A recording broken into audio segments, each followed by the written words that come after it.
Okay, welcome to the fourth practicals of object-oriented programming. I hope it is loud enough in the very back. Can you hear me well enough? Yeah? Maybe you also want to say something? Yes, hello, welcome. Okay, Perfect. This looks also fine. Then let's get right into it. So let's see what we're going to do today. Last time we did not manage to talk about the STD map, so we will do this today. And in the last lecture, David and Alex talked about inheritance in C++, so this is our main topic for today, that we do examples there. Then we have some organizational matters, and then we introduce you to the command pattern. This also has to do something with inheritance, but also this will be some ideas for the assignment 2, which will be released today. But then let's start at the top. What is a map? Okay, so last time we stopped before we could get to this data type. So let's do it today. So what is a STD map? Well, it's just a collection of key value pairs. Okay, so probably we should define first what a pair is. So what is a STD pair then? It's very trivial, so it does exactly what the name says. It just stores a pair of values, and these two values can be of different data types. So you can store, for example, an integer and a double in the pair. And I also have an example here. So we have here our pair, which consists of a string and an integer. And in our case, this would be then Alice and her age, which is 25. And in a pair, we can access both members with two methods or two attributes with first and second. So if we call p.first on the pair, then the first value is returned, which is Alice. And if we take p.second, then the second value is returned, which is the integer, in this case 25. Let's see if it also works. Yes, so Alice is 25 years old, so the correct thing is printed. Okay, so we know what a standard pair is. Now, what is a standard map?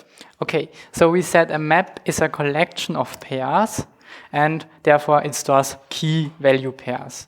The first element of the pairs, so the key, is used to index into this collection. So this can be really useful.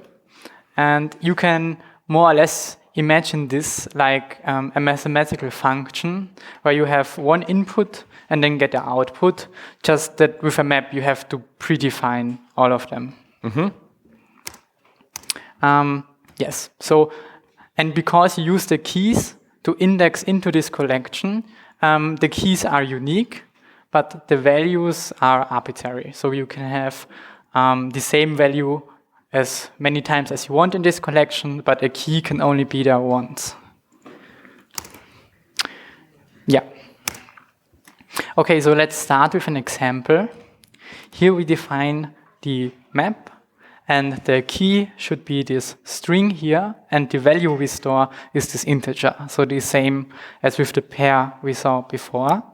And we can do this by, well, we're calling the constructor of this map here.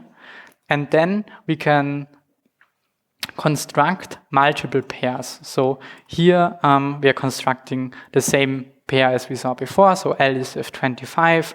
Then we also have Bob and Charlie. So this here is just calling the constructor of a pair, and we are storing multiple of them in the map. So could we have now multiple Charlies in this map? No. So the key Charlie is only ever mapped to one value.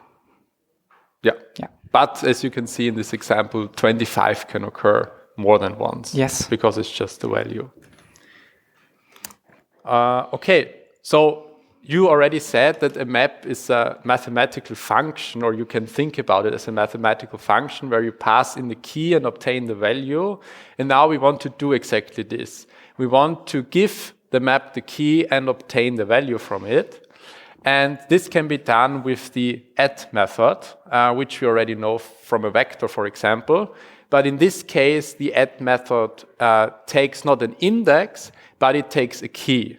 And in our case, the key would be Alice.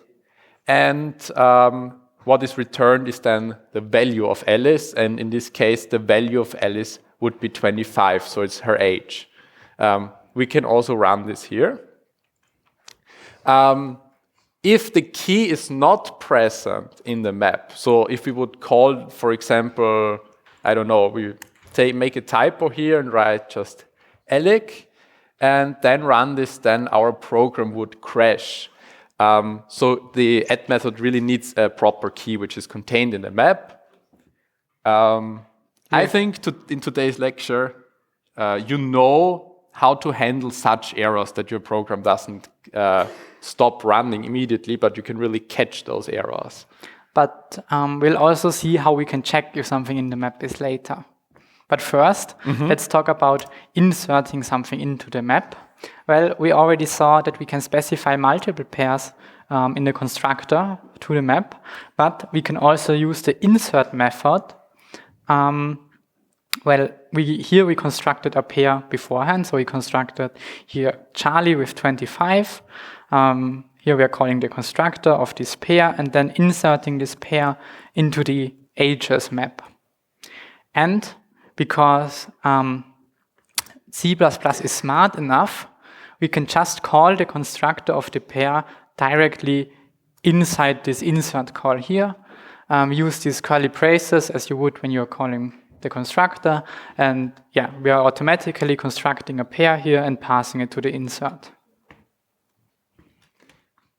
One more interesting thing about maps is probably iterating over the maps. And again, we have here created the map as before. And then we can use this for each loop for the map. And as we said, map is just key value pairs. We, of course, obtain pairs when we iterate over the map. So we do not get immediately the values or only the keys, but we get really the combination of the key and the value always.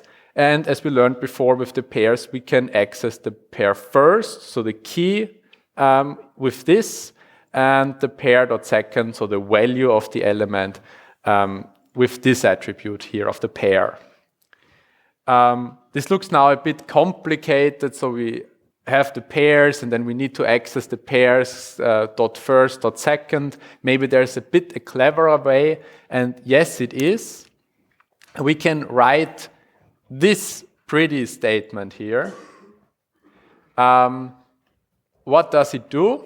It basically still takes a pair, but it already unpacks it into the string part, so the first element, and the second part of the pair, the integer part, which is the age. And from then on, we can just write name and age for the string and for the integer, and we do not have to access the pair first and pair second always. Yes. Can you use the pattern matching to expand also structs? Can we use this matching to expand structs? This should be possible for all classes where the members are public. So if you have just some arbitrary struct, you can also do some similar thing. And if the class is more complex, then you can implement it yourself, that you can do such an unpacking operation of a class. But we will not cover this because that's too evolved now. But for the pairs, this is possible. If you extend the map with an additional attribute, would this for loop work, or would it give an error? Because the other method, the first method, would work. So you mean this here? Yeah. And you want to extend the map with another attribute. You want to extend it with one more key value pair, right? So in both cases, this is no difference here. Because if you have one more key value pair here, then you just iterate here one more key value pair, but also here. So you do not unpack with name Alice to this pair and age the second pair, but name really refers to Alice, and age to 25. And in the next iteration of the loop, the name refers to Bob and the age refers to 30. And if you have now a third element in the map, for example, Charlie with 35, then name would be Charlie and age would be 35. No, I meant if you put another element in the map, so like after integer there is another integer. You mean that you write something like this? A map is only a mapping from one key to one value. So you cannot have multiple integers there. Okay. You can have, instead of an integer, you could have a struct where you collect different values. But it's just really a mapping from one key element to one value. Okay, so let's see how we can check for containment. So if we want to get something from a map, we of course want to know, does this already exist in a map so we don't get this error we saw before. And this can be done with map.contains and then specifying the key, and this returns true or false.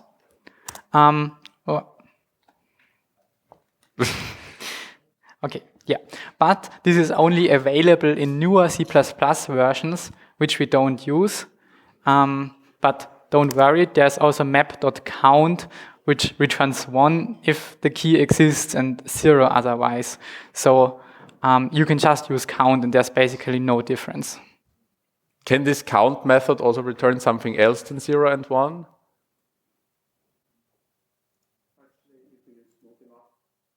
Okay, yeah, this was the right answer. There exist multi-maps where you can have multiple keys. But in our map that we're using here, there's really just one key. So the keys must be unique, and for that reason, 0 or 1 can be returned here. Yes. And then one more thing, which is not that important at the moment, but we just presented that you have seen it. There exists also a map.find method, where you get an iterator to the corresponding key value pair if it exists. And an iterator, you haven't learned about this yet, is more or less a pointer. So you can dereference it and then obtain the pair. But it is a bit more involved than a pointer. It's more specific to those maps and vectors and so on. And if you do not find the key in the map, then map.end is returned.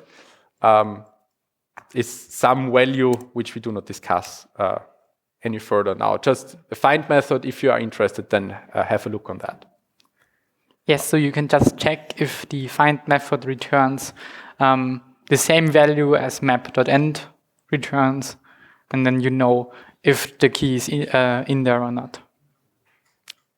Okay, that was the map. Do you have any questions on the map? We will use it today later. It's better practice to use iterator to find map, and like if you want to count, if you want to check whether there is a key in map or not. So instead of using count and compare to 0, is it better to use find the key and check if it's end or not? Okay, so the question was if it is better to use find and checking against map.end or to use count. Yeah, I think it doesn't really matter because either way it has to search the map. But the find could be useful, for example, because there are some methods on map where you can pass your iterator and it then can insert elements more efficiently. But yeah, we won't cover that. Let's say the find method is more powerful than the count method. But for just searching for a key, both is fine. Okay, then we have an example for inheritance. And first, just a quick recap. We have a base class and a subclass. The subclass extends the base class. So the subclass is a specialization of the base class. And I think last time we had the example that a dog is an animal, so the dog is a specialization of animal. And yeah, I think you also really worked with this in the homework, but composition is something different than inheritance. So the has a and is an relation is something completely different. Okay. Yeah, so now I have 2 more lines on my slide. What do we do now in this first live coding? We create now a class for vehicles, also für Fahrzeuge. And when we create 2 specializations of them, so we create a car and a train. And the most important thing about is then this method, this who am I method, which should return of which class type the object is that we create then later on. Okay, so I have already prepared a main function here and vehicle.hpp. And now I want to program this vehicle. So we have a class vehicle. And now I create an attribute here. For example, I have to disable cheat mode. Okay. So we have a private integer, which will be the weight of the vehicle. And then we have seen that there is also this protected access specifier. I would just use it, and we will see why this made sense to use it. And we have also a property, which is the speed. And then we write a constructor of the vehicle, which takes a weight, which takes a speed, and assigns the weight. We have a pointer we created on the heap, so we have a new integer with the weight. And with the speed, we do a similar thing. Okay, now we have a constructor of the vehicle, and now we have allocated 2 times memory, so it would be good practice that we immediately also write the destructor of the vehicle, where we have to delete the memory of the weight and where we have to delete the speed. Okay, so now we have a vehicle, we have the destructor, and now we want to include this in our main file. So vehicle.hpp. Now we can create a vehicle object. I think we just call it V. It has some weight and some speed. And maybe we can also do some print on it. So now we need to write a getter method to print the weight, and we need to write a getter to obtain the speed, because both are protected or private, and this means we cannot access them from outside of the class. So we have integer get weight, which can be const because it doesn't modify the class. And we do a similar thing for the speed. Okay, now this works. Maybe I just print in addition weight and the speed here. And now let's see whether our program works.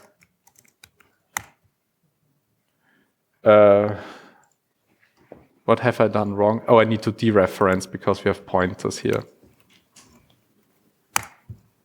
Okay, and we see weight is 1, speed is 100, so this worked out. And this is probably nothing new to you, at least I hope so. Okay, what can we do now with this vehicle? Yes, so now we want to create a specialization of this vehicle, namely a car. Just open that. Okay. Oh, okay, it already existed.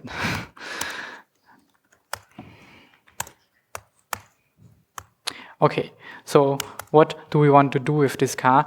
Well, we want to derive from vehicle, so we have to write this colon, then specify public, and then vehicle. Oops. We need to included.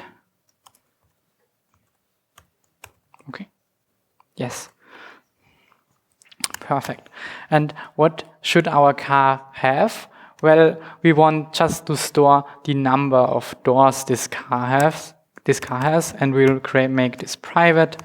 Again, we'll create it on the heap just for demonstration purposes.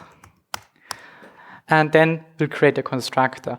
With this constructor, we will do something special because we need to call the constructor of the base class, so the constructor of the vehicle. So how do we do that? Well, we pass the speed, we pass the weight, we pass the number of doors. And then the first thing we do is calling the constructor of the base class, so vehicle. And yeah, I did it the wrong way around, but okay.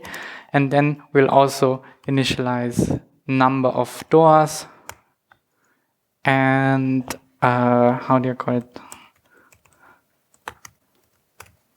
Probably you want to do it on the heap again. Oh yeah.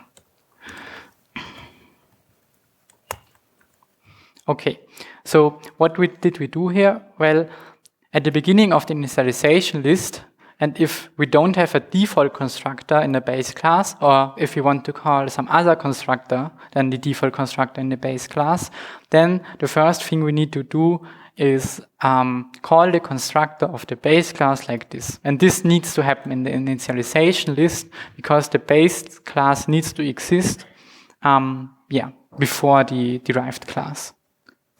I just put it there that it's better visible, that you can see everything. Okay, so we'll also write a getter for the number of doors. This is constant because we're not changing anything in the class. I'll need to dereference it. Oops. Okay, and because we have something on the heap, again, we'll need to implement a destructor. And in this destructor, I just need to delete this integer that we put on the heap up here. Maybe just something to note, if you for yourself use the heap in a class, you would also need a copy constructor.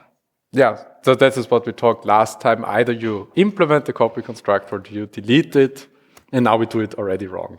Yeah, maybe we should delete it. Yeah, you can delete the copy constructor.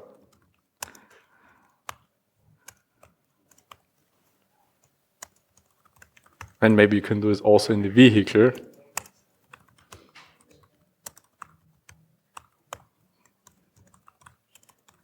I hope that we don't need it somewhere, but I don't think so. Okay, then... maybe you can also create an object of the car. Okay, so we'll need to include it. And then, same as for vehicle, we'll just create a car, I'll call it C, and then I think I switch the arguments around. Yeah. And then I'll just copy this.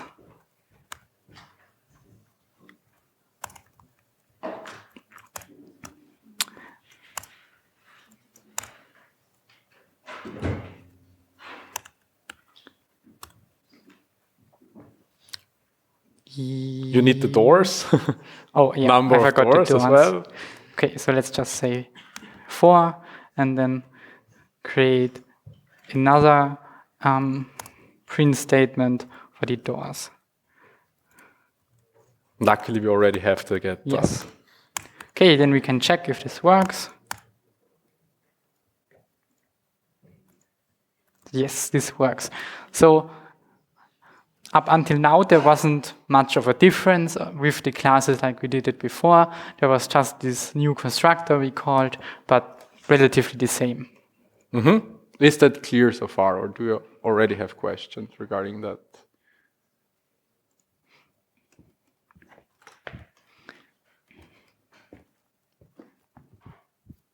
Mm-hmm. Okay, then let's continue with the next part. And I already said that we want to create now a method called whoami to find out of which type our objects are. So, for example, here in the main function, if I write v.whoami,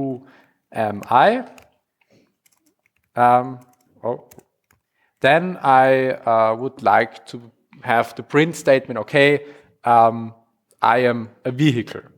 And if I do this for the car, who am I, then I would like to receive the message, okay, I'm a car.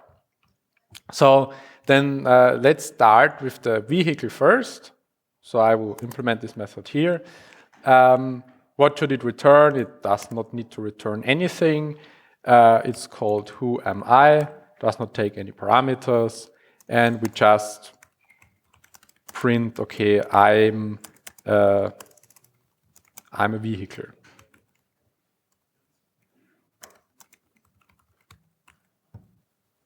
Okay, I need IO stream.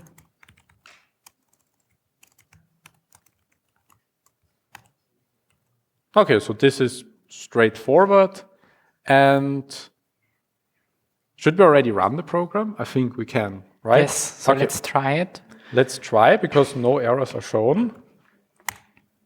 So make, and we see we have here a vehicle, and we have here a vehicle.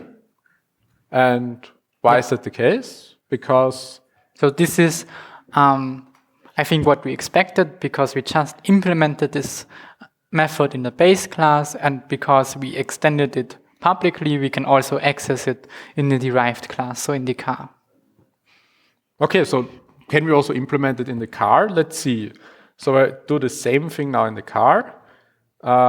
Probably put this here. So we also have here this who am I method, which prints now I'm a car.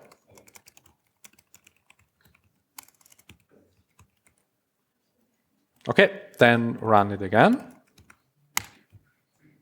Okay, this works. Now we have a vehicle, so the first object, and we have a car, which is the second object.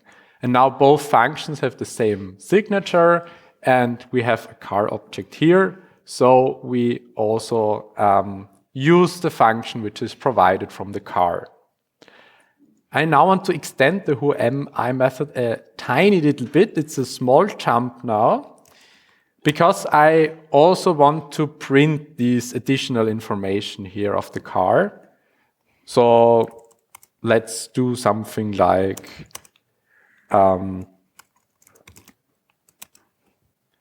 we already specify the weight and fill in the weight.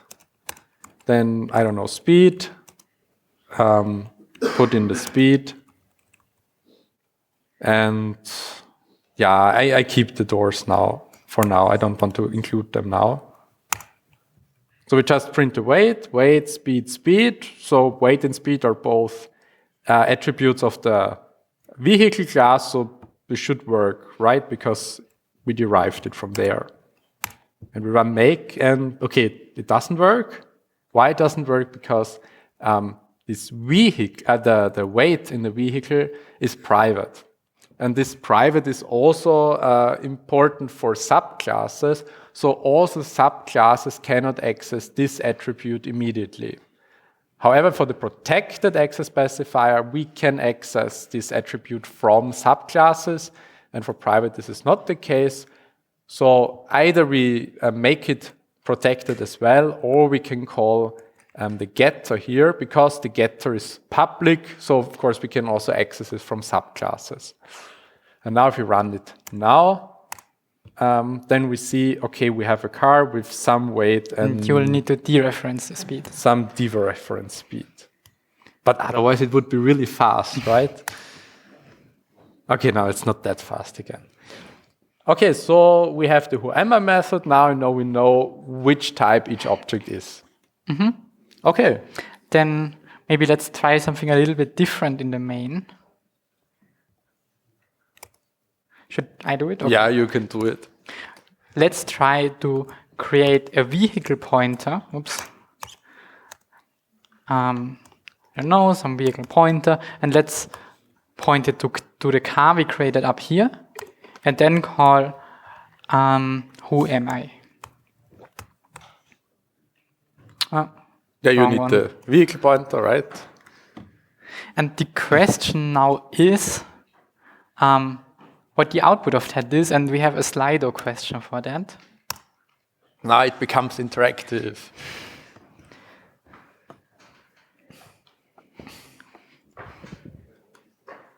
We can leave it like this, right? That everyone Yes. can register.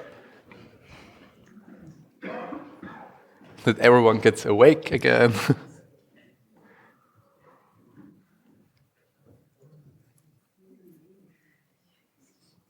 Okay. Some are still scanning the QR code.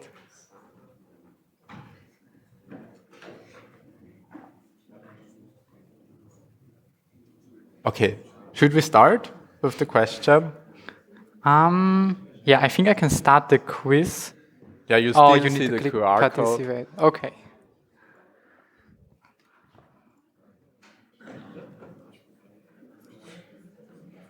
So even if you're writing your full name, we will not give you bonus points if you are the winner of the quiz today. And 35 already there. Yeah, I should have started that before. Yeah, I think we can start now. 50 is a good number. So Yeah. let's start with the question. And should we show the code Yeah. again?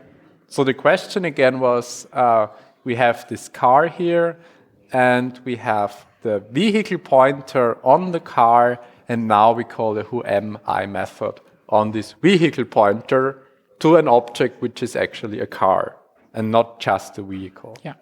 And with the I am a car answer, these dots just represent everything else we put there. So yeah, if the output contains I am a car, this would be correct. 40 people answered already, 44. Yeah, so let's go back to the Slido. Now we see also the total amount. I think this is a good Yeah. point to reveal the answer. Let's look at the results. Okay, so most of you thought that the output is I am a vehicle. Well, let's look at the correct answer. Yeah, and it's I am a vehicle. So why is that the case? Yeah. Because we have this vehicle pointer, and now we have at the first glance a vehicle object. We go through the vehicle, we see there is a whoami method, and then we call this method, and that's the reason why I'm a vehicle is printed. Does anyone have an idea how we could fix this? Yes? Yeah, that's the correct answer. So make it virtual. We need a virtual method for this to work. So with this virtual keyword in the vehicle, now when we are calling this method on this vehicle pointer, when we run the program, it will look up what this vehicle actually is and then call the corresponding method. And now in the car, we can also specify override just to make sure that we have really overridden the method here. Yeah, then let's see, is this the solution to our problem, or are we still a vehicle? Oh. Yes, and this works now. We now have the output, I am a car. So with this virtual, we really go down the class hierarchy until the last non-virtual method, or until the last class, and then this method is executed. But I have something else. If we create this vehicle now, so we create this vehicle pointer, I don't name it car, and now we create a new car on the heap, and then delete this car. Yeah, I can open the vehicle and the car here. So this will be our next Slido question. If we create this car and then delete this car, if now everything is correct with our code. No, I need to continue You have here. to go further, yeah. So, Okay, so is everything correct? We have yes, we have no, there are memory errors, or no, it does not compile, or no, the program crashes. We have the code here. This is the vehicle. This is our main. Maybe you can also show the car. Yeah, this is the car. But basically, it's more or less the same as before, right? So Yeah. we still have the vehicle pointer on a car and delete it then, and what should happen?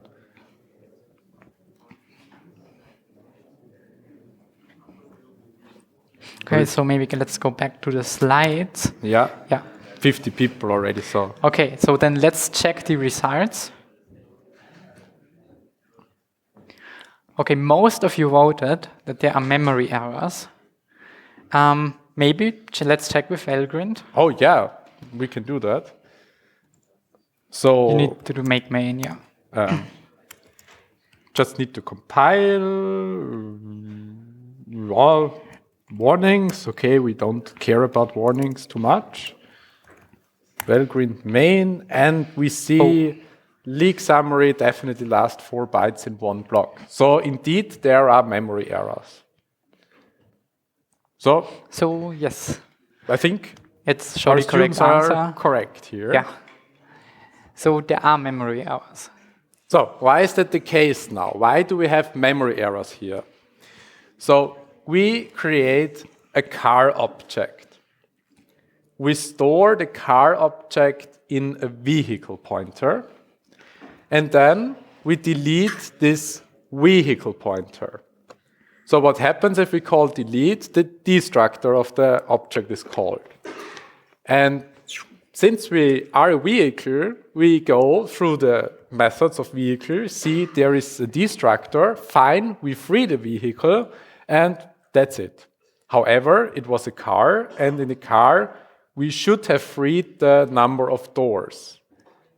So what was the solution in the whoami method? That we access the method of the car instead of the vehicle to put virtual to the method. And here for the destructor, it's the same. We need to write virtual here in front of the destructor such that when the destructor is called, the compiler checks, okay, exists there a subclass, and do we need to call the destructor of the subclass as well? And in this case, if we write virtual to the destructor, then this is the case. So we see virtual, okay, check, is there a car? Oh, it's a car. We need to call the destructor of the car first. Then we free the number of doors. And then afterwards, the destructor of vehicle is called. We free the weight and the speed. And then all the memory is cleaned up again. So run it again. With Valgrind then shows, okay, all heap procs were freed. We have no memory leaks. Yeah, and it's always a good idea to set your destructor virtual because you need to do this in the base class. And if you don't set it virtual and then sometime later you or someone else derives from your class and then has some dynamic memory in this class, the destructor maybe won't work. So this implies also that I should write the destructor of the car virtual. Yeah. Even though it's already a derived class. Because maybe sometime later we want to derive from car, and then we would need a virtual destructor. Okay. Then, we already provided another subclass. We already implemented the train here. I think except for the const it should work. What is a train? It's also a vehicle, so it derives again from vehicle. Now it has an attribute number of seats. We have some constructor here. I think I need to exchange the speed and the weight here, otherwise it won't work. Then we have number of seats allocated, a virtual destructor, as we said, a getter here, and overwritten whoami method. So it's basically the same as a car, but we just want to bring in one more class that you can see that we can derive from a vehicle in many ways. And now, how can we use inheritance in one more way? So the cool thing about inheritance and polymorphism is that we can hold a pointer of the base class to any child class, and this is completely fine. So for example, we can create a vector of vehicle pointers, and in this vector have a pointer to a vehicle, a pointer to a car, and a pointer to a train. And the number of seats, I don't know, 100.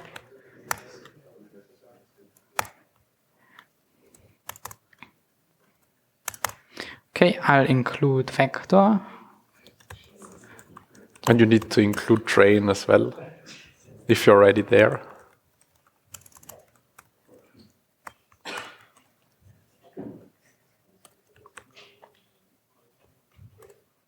Yes. Okay, so did I do something? No, I think it's right. Oh, okay. Yeah. So now we have a vector of these pointers, and each element is a different vehicle, but they're all vehicle. And we can store this in a vector now which has just the vehicle type. The important thing here is that we are using a pointer or a reference, because if we were just using this without them, polymorphism wouldn't work.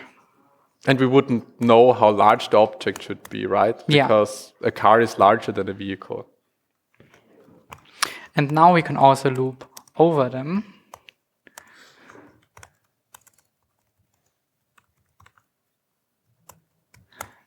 And maybe just call the who.mi method to see if polymorphism really works, and then also delete it again because we created it on the heap here. Okay, so let's run it. And we can see, okay, we have these 4 vehicles down here, which are exactly these. And so the polymorphism also works in this vector here. And that's like a convenient way to store subclasses which are of different subclasses which inherit from the same base class in some data structure. It could also be the map, for example.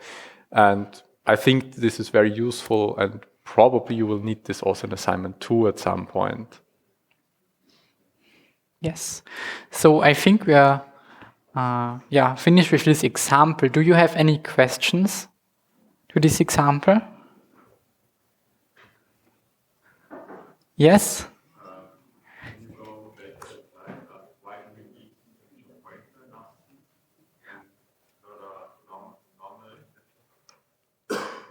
Okay, why we're using a pointer here? We just did this to demonstrate dynamic memory in derived classes, because you need to consider all of this stuff with the destructors. So all of this works. You could just create an integer. This would also be completely fine. We just use the heap so we can demonstrate to you what happens if you forget to make the destructor virtual. Any further questions? Yes? Yeah.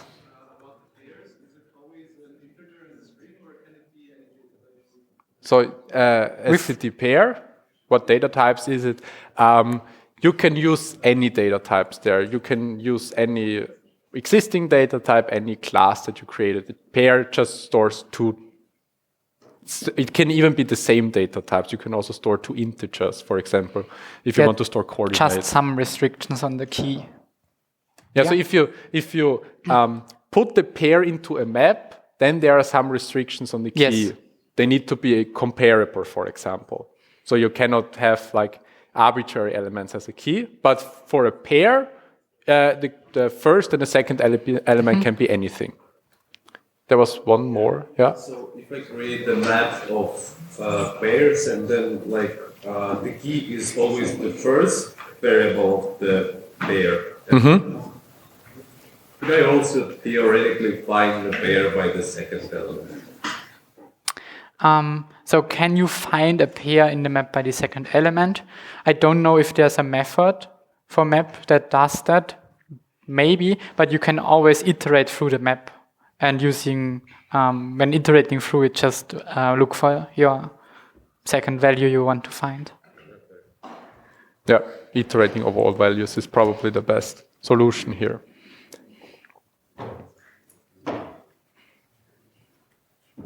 Okay, then we just continue with the next part, I think. Yeah. Oh, that's me. Yeah, team selection. Yesterday, I assigned you all to your team. So everyone who pre-registered to a team is, of course, in their team. And everyone who registered to this group that will be assigned later are now in the team. I think we have currently 2 teams of 2 people. Yeah, it doesn't work out better in a mathematical way. So we have to do it like this. Maybe for teams of 2, it's easier to coordinate, so they save there some time, even though they need to implement a bit more, each of them. Also, maybe some important thing, how can you find your teammates? This is not that easy, unfortunately. So if you go to the Teach Center page, I think I can open it, if my internet is not too slow. Then you can go there on Teilnehmer or participants, and then you can search for yourself, and there should be somewhere written in which group you are, or you go to the team selection and go here. There you also see in which group you are. Then you can search for your teammates up here in this participant sections, and then I think you can notify them over the Teach Center. So if you need this, it's a bit complicated, unfortunately.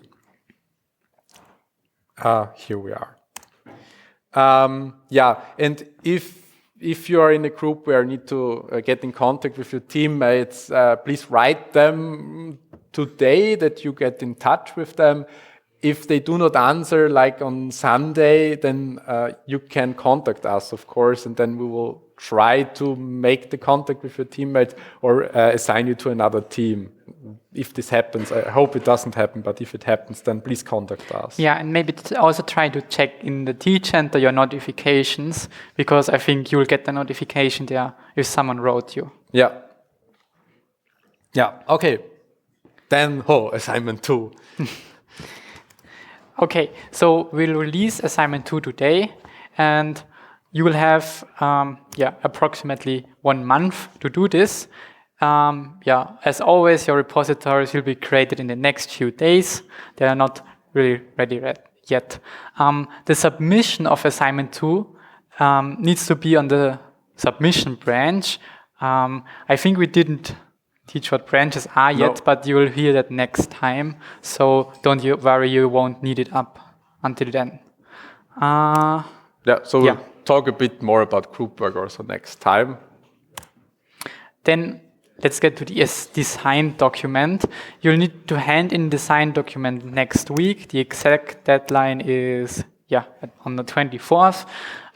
Wednesday. Yeah, Wednesday. It's the first deliverable for A2, and don't worry, so you have 1 week time and it's not that much work. It may be comparable to homework 1, because you need to create this or think about the structure of your program and how you would design your program, and then create a UML diagram like you did it in the homework.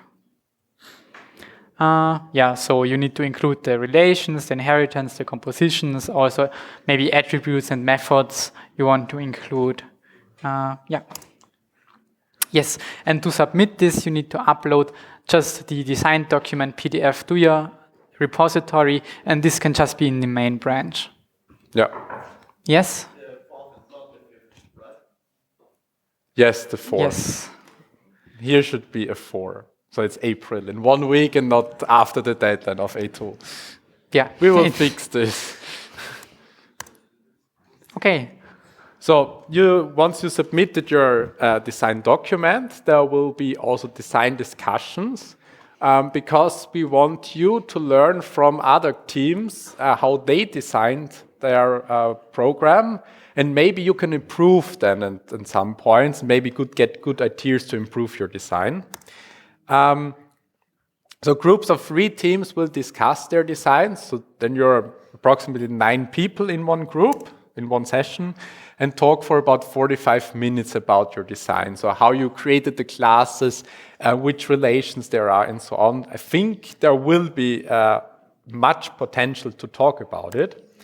And the dates will be from, now it's correctly written, from the 26th of April until the 3rd of May. And the registration will be in Teach Center approximately Sunday, Monday, we will open it. You need to participate, you need to participate in the design discussion. So you need to be present there and you need to be active there. So it's not enough that you sit there for 45 minutes watching everything and then go home again. You really need to be active there and talk and discuss. Yes? The design is just for your team, so you can do it in your team. And also don't stress about participating in this design discussion. You just have to say something. We don't want that somebody just sits there and listens. But don't stress about it. It's also not graded what you say. But if you do not participate or if you're not there, then of course this is a problem because it's mandatory to attend the design discussion and to hand in the design document. And I think there are enough time slots available so that you can accommodate all of your team members. Okay. Yeah. That was our short part of organization. And now we come to the command pattern. What is so that? Let's start with a motivation. The command pattern, we want to show you something you will need for your assignment, and maybe you already saw, and it was already implemented in assignment 1, namely how to read commands from the command line, or maybe not read them, but how to pass them, and how to handle this logic then of what to call and which methods to execute. We assume you have a central game class. We'll talk more about if this is the right decision later on. So this is the basics we want to do now. Okay, so let's talk about this first approach that you have already seen in assignment 1 and was already partially pre-implemented there. So there we had some class command line and some class command.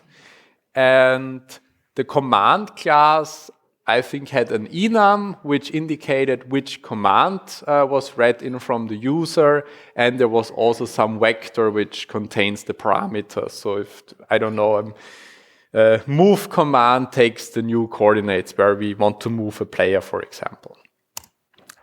And this command line class returns then this command object with this information, and then we had this game class, and also this was the case in assignment 1, which got the command, and depending on which command type it was, we executed the corresponding logic in the game class.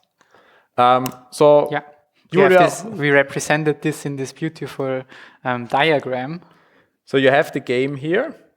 Then the game calls some read command method on the command line. The command line reads something from the user. Then either the command line or the command parses this input, and then it creates a command where we know that everything is fine, where we have the type and the parameters, and this command is then returned to the game class, and in the game class then the content of the command is executed. We move a player, we print the help message, whatever. So this is pretty simple. Okay. Then maybe we discuss a little bit about this design. And you already spoiled it. Yes, it's very simple. We just need the command line and get the command and then continue in the game. also an advantage, which might be also a disadvantage, but now keep it as an advantage.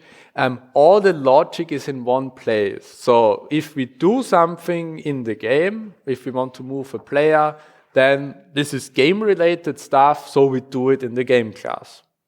Makes kind of sense. What are disadvantages?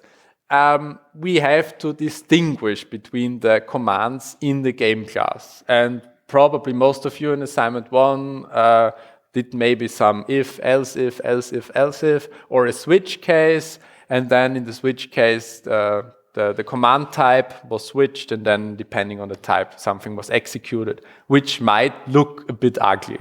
Maybe, yeah, it gets really long. Now, this advantage, which is also a disadvantage, is that all the logic is in the game class. So this game class then really gets long, because for each command you have to implement what the command does in one file, in one class. So this is a very complex class, which is probably not the best design. And yeah, so I already talked about this large switch case or large if-else in the game. But also, if you read in the command, you probably need to check what was the first parameter. What was this first string after the first space that is entered? And also there, you need to switch it to get the right enum type, for example. So you really need many case distinctions here, which might make the code a bit ugly. And now we want to present you. No, I want to show it in the code as well. Yeah. So let's close this just to show it to you, but I think you all should know it. So we have maybe some main file where we start the game. In the game start, we have the command line. I think I can remove this. We read the command from the command line and obtain the command, and then we do some case distinction and print, for example, a help message if the command type was help, or if the command type was count, we print the player count, which is a method of the game class.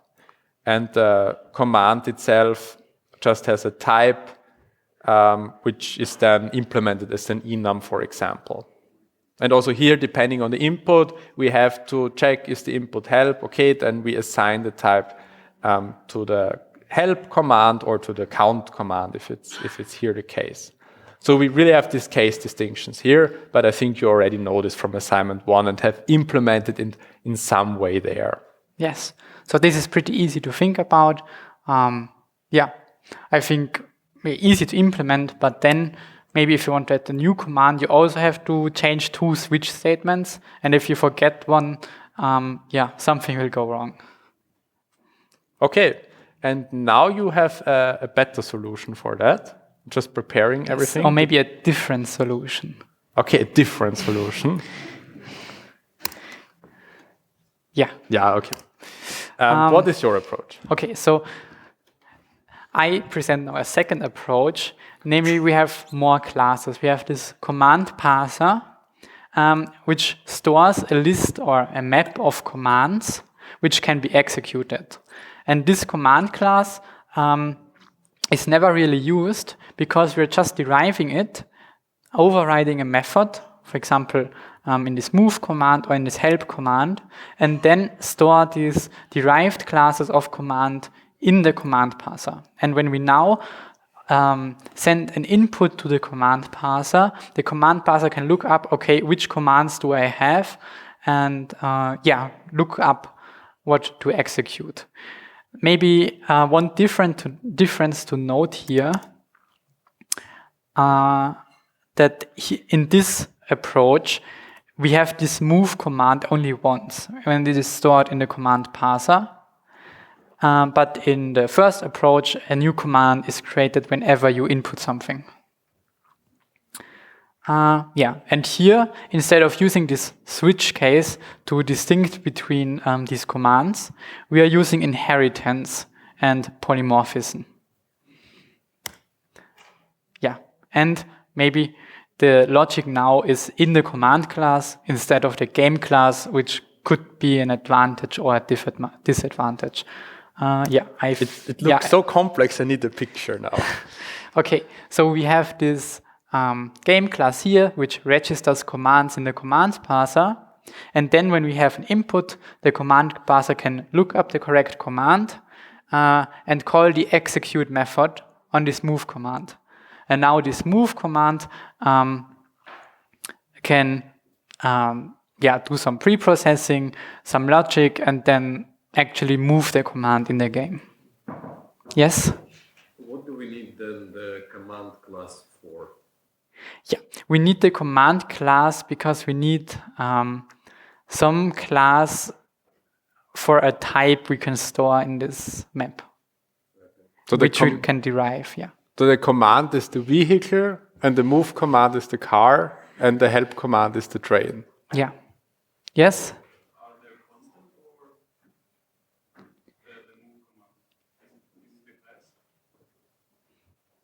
And So do you mean if the move command, if the execute is static, or no, what do you mean? Yeah, so do we have to instantiate this move command? Yes, we instantiate it once and then register it with the command parser. So the command parser holds one instance of that. Yes? So the good logic is a German method of move of command class, which is Yes. gets overridden every time we break new command. Yes, so the logic, yeah, sorry. Then we have to manipulate like some private, probably attributes of the game class. Mm-hmm. That would mean that we need a lot of friend methods or Okay, so manipulate internal attributes of the game from outside of the command. Okay, so the question was, the logic is implemented in these, for example, move command, and now we want to manipulate the game. What do we need to do then? Yeah, this is true. So the idea was that we just have some basic methods in game, which represent some things we can do with it, and then the move command calls these corresponding functions, methods on game. Which also means the move command somehow needs to have a reference to the game. Okay, Get the reference to the game should it be stored like when command is initialized in constructor or so I Maybe think let's just implement we will it. And implement it, and look at then you see the implementation, and maybe then it gets clearer to you. Yeah, let's start with the command. I think it's here. Yes. So what do we want to do? We have this command here, and this command will just represent a command which we'll then derive from. Something we can do is that we can set the constructor of this command protected. Why do we do that? So we can only call the constructor from derived classes, and we can't instantiate a command, for example, just from the main, because a command in and of itself doesn't make much sense. We always need some derived class. So, for example, the move command or the Yes. help command. Okay, yeah, this makes sense. So we'll also create this execute method, and this will now return just some Boolean, which represents if this command was executed successfully or not. And because we don't really have any logic here, we'll just return false. And then we'll also create a virtual destructor, because maybe we'll need some dynamic memory in some other command class. Yes? Yes, you will hear about abstract classes today, I think. Yeah, abstract classes Yes. will be discussed today, but we haven't seen that so far. Yes, so when you're in today's lecture, you can think about this command class. Okay, so this was just need to implement it. This was just the prerequisite, just that we have the command now available, and now we really want to implement the structure, what should happen. So we said main creates the game, starts the game. We are now in the game.hpp and have the start game method. Now, what should happen? So the first thing is we create now an object which is a command parser that keeps track of which commands exist. So we have here the command parser object. We haven't implemented it yet, but I will just write it here, assume it exists already. Just so you will know what we want to do in this command parser, so you get an overview. Okay, and then next thing, we want to register a command. And we give there 2 parameters, and the first thing will be the help command, which we implement. So we need to give the name of the parameter, and we would then create a new help command, which is not implemented yet. But this is just the idea that we have it here. So now the parser knows that there exists a help command. And now let's assume we have some input from the user, which, for example, is help. So this was entered by the user. We will not implement this now. And now the goal is we call the command parser, the execute method on the command parser, and parse the input to the parser. And then the parser should go through all the registered commands and executes the corresponding command if it exists. Okay, then let's implement the command parser. This is also my part, right? Yeah.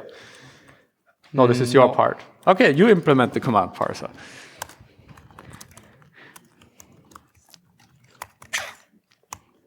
Okay, so I think on this command parser class, first, well, we need to store these commands.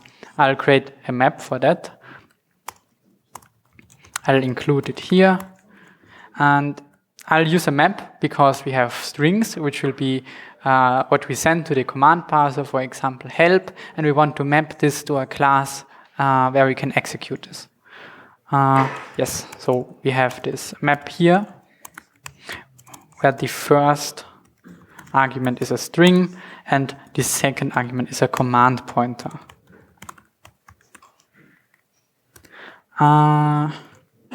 So you did the command, right? Yeah. String and command. Like this, yes. And then I think we created... So just default constructor, nothing important there because we just created like this. Yeah, and we have this register command method.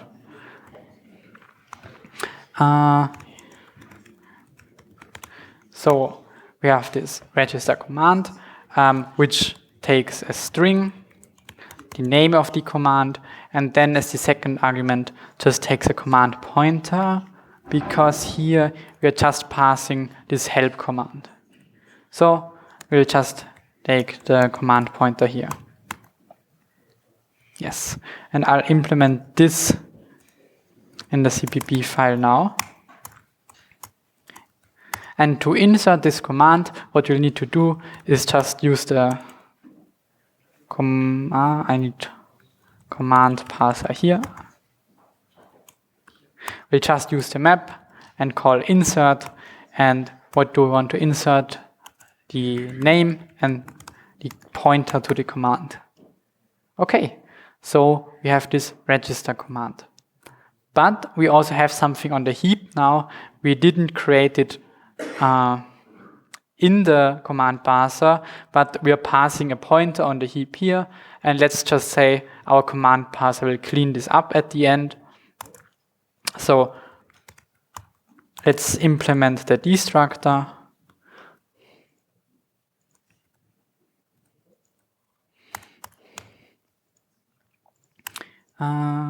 Okay. Yeah. Okay. And to destruct this, we need to iterate over all commands and then free the pointer. And we already know how to do this. We just take a reference, then we can use this destructuring binding, where we take the second command, so the second element of the pairs in the maps, which will be our command pointer.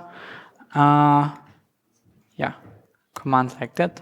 Okay, when we hover over it, we also see, okay, this now is a reference to a command pointer. And down here, we can now just say delete command, and we'll free our command. Okay, I think, yes, you will implement the execute method. So for now, if we open the main on some side, we need the game on some side here.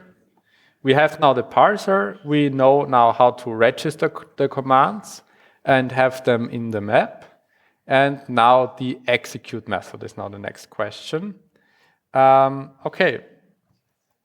So the execute method should return true or false depending whether the execution was successful or not. So we have bool, execute, and then what do we need to pass? We need to pass the user input, because we want to pass the user input there. So we give it a standard string input.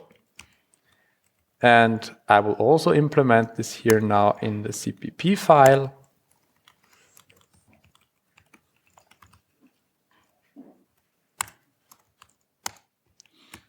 Okay, execute method. Now we want to find the correct command in the map. And I think we don't do it interactive now because we do not have that much time left. So how to check whether the input is contained in the map? We can just call commands count at input.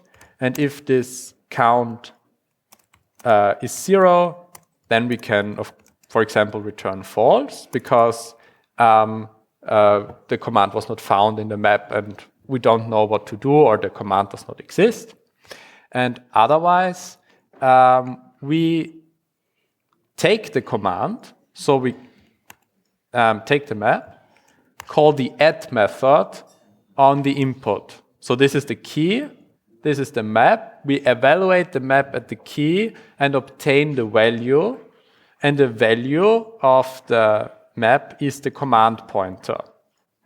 And now, remember, when we created the command, we had also an execute method on the command. And this is exactly the method that we want to call now. So we have our command pointer, we need the arrow for dereferencing, and call the execute method now. And now we do not need any further parameters because we will know which command is executed once we've implemented all the subclasses there. Okay, that's the execute method. Yes, and maybe let's quickly implement the help command and then skip the last one. Yeah, so we just implement the help command now. Yes, so we'll take the help command, derive from command. Okay, what do we need to override? We need to override the execute method. So let's do this. Maybe let's also make it virtual, execute. And here we want to maybe just help text or something. Print out the help text. Need to include IO stream. And I think that's it. Yeah, you might return true at the end. Yes, I forgot that. And also specify that we override the execute so that we get an error if we don't do this. Okay, maybe let's try it out. How did we command pattern? Yeah. Make. And we can see, okay, we got this help text and a warning because... which function? Oh, yeah. I didn't... Down here... No, you can just return. Oh, yeah. We forgot to return this. Okay. And now we see, okay, calling this command worked. And if we want to add a new command now, you already saw this with the help command here. This is really easy. We just derive command here once more, maybe call it something differently, implement the execute method, and then call here the register command method, and we have a new command. So it's very simple to create commands. Because everything else works dynamically, and we don't need any switch or if-else statements. Should we repeat one more time what is the program flow now with this derived classes? Or is it, yeah, okay. So we have here the command parser. The parser just stores a list of which commands exist. And with the register command method, we add one more command to this list. So in this case, we would just have registered one command, which is the help command. So if the user input is help, then the help command should be executed.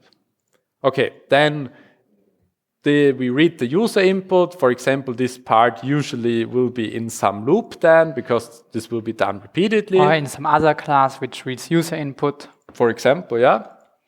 So we obtain the user input and pass this user input on to our command parser with this execute method. So now we are in the execute method of the command parser. What does it do? It checks if this input is mapped to some command. We have this list, we check input, does it map to some command? No, it doesn't, we return, it does, okay. Then we call the add method on the map. The input is the key, the command object. So if we go back, this object here, the help command, is the object that we obtain with the key.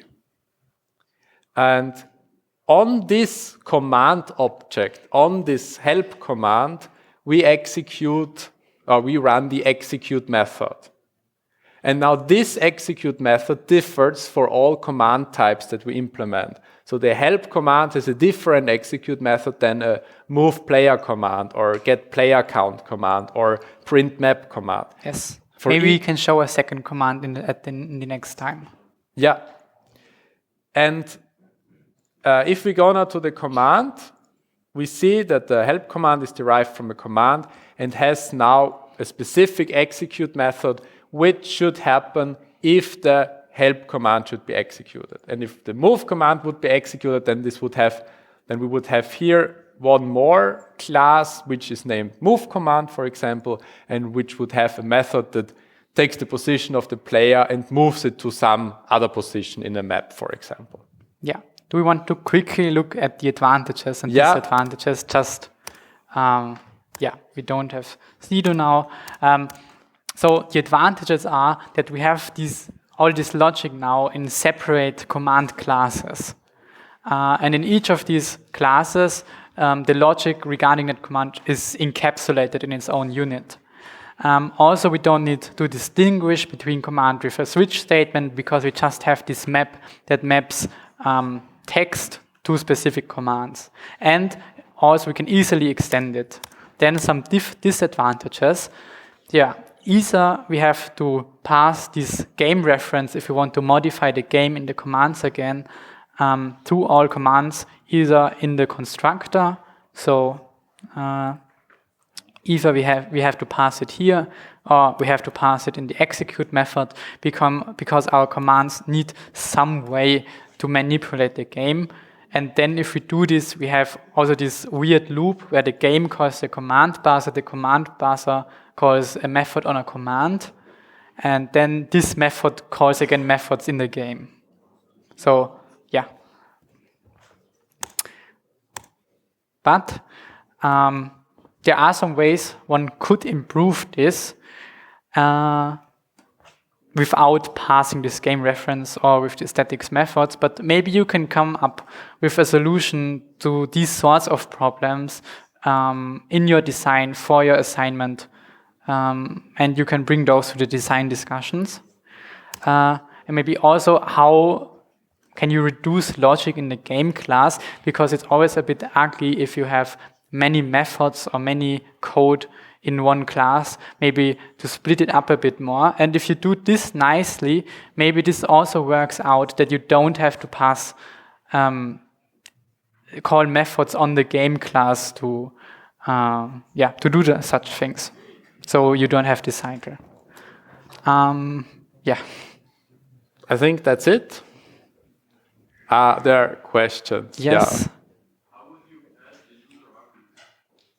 How would we handle arguments? Yes. So we would, I think here in the command parser, we would pass arguments to the execute. And maybe here pass the input a bit more. So the input would not be then the whole string, for example, that the user entered, but it might be a vector of parameters. And then we would not check for the vector here, but just for the first argument, whether it's in the list. Or maybe the command can also have a second method which passes its own arguments. There are many ways one could implement this.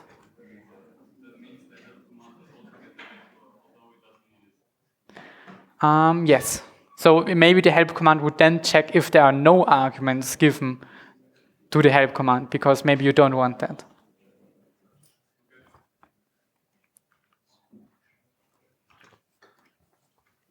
Any further questions? Yeah. I think it was a bit fast at the end, but maybe we can go over this next practicals. Yeah, we can go through it one more time next week. Maybe also go through it at home at some point. And yeah, we have one more question.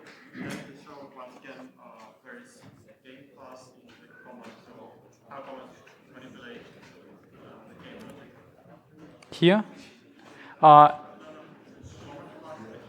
Hey, das machen wir jetzt legitim. Jetzt hören wir die Recording auf. So, I think you can come to us. We will discuss it with you, and I think we will make now the break, that you have some break until 5:30, and then the lecture starts. Okay, thank you.